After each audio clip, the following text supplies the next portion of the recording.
Greetings, programs. Welcome to Rationality, from AI to Zombies. Chapter 26, Your Strength as a Rationalist. The following happened to me in an IRC chat room, long enough ago that I was still hanging around in IRC chat rooms. Time has fuzzed the memory, and my report may be imprecise. So there I was, in an IRC chat room, when someone reports that a friend of his needs medical advice. His friend says he's been having sudden chest pains, so he called an ambulance. The ambulance showed up, but the paramedics told him it was nothing and left, and now the chest pains are getting worse. What should his friend do?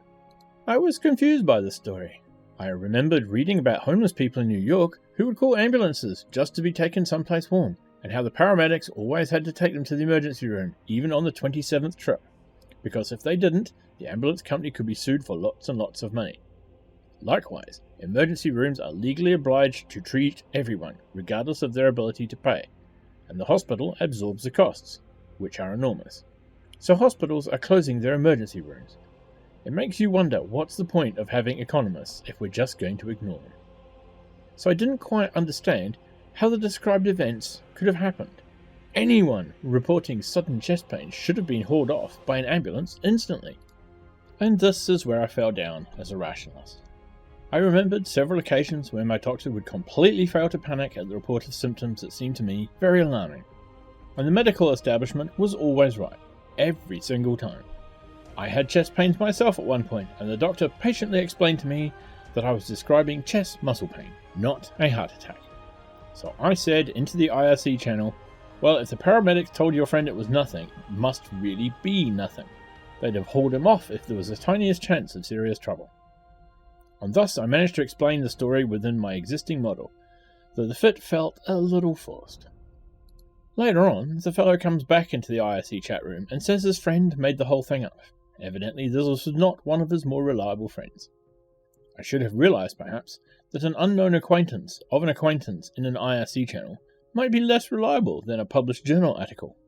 Alas, belief is easier than disbelief. We believe instinctively, but disbelief requires conscious effort. So instead, by dint of mighty straining, I force my model of reality to explain an anomaly that never actually happened. And I knew how embarrassing this was.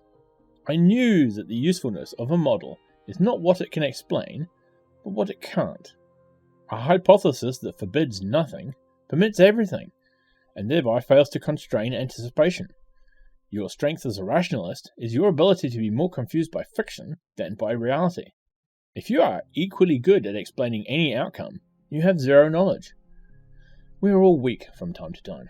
The sad part is, I could have been stronger. I had all the information I needed to arrive at the correct answer. I even noticed the problem, and then I ignored it. My feeling of confusion was a clue, and I threw my clue away.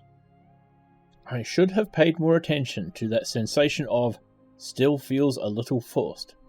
It's one of the most important things a truth seeker can have, a part of your strength as a rationalist.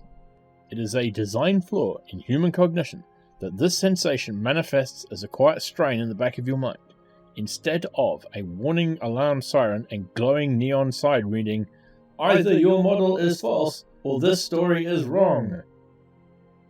Here ends Chapter 26. Now for my thoughts. Well, this neatly highlights one of the main problems with rationality. Yes, there is a problem with rationality. What is it? The problem is really simple. Rationality is not something that humans are instinctively any good at. And so, when pressed, rushed, or stressed, we tend to do the bad things. We tend to fall back on our old instincts, which are great for the jungle or the plains or whatever, but completely useless in the modern world. In other words, we just make some shit up because that's what our brains are good at, and we don't lean into our rationality, which we have been trained for, or which we have tried to learn. I think it might have been said before, or perhaps might be later on in the book, that one of the truths of rationality is, when you need it most, it's hardest to find.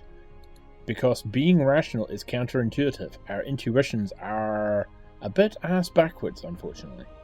So you have to learn to be a bit hypersensitive towards something about this just doesn't feel quite right.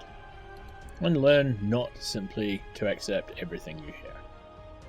Right, that's all for this chapter. Bye for now.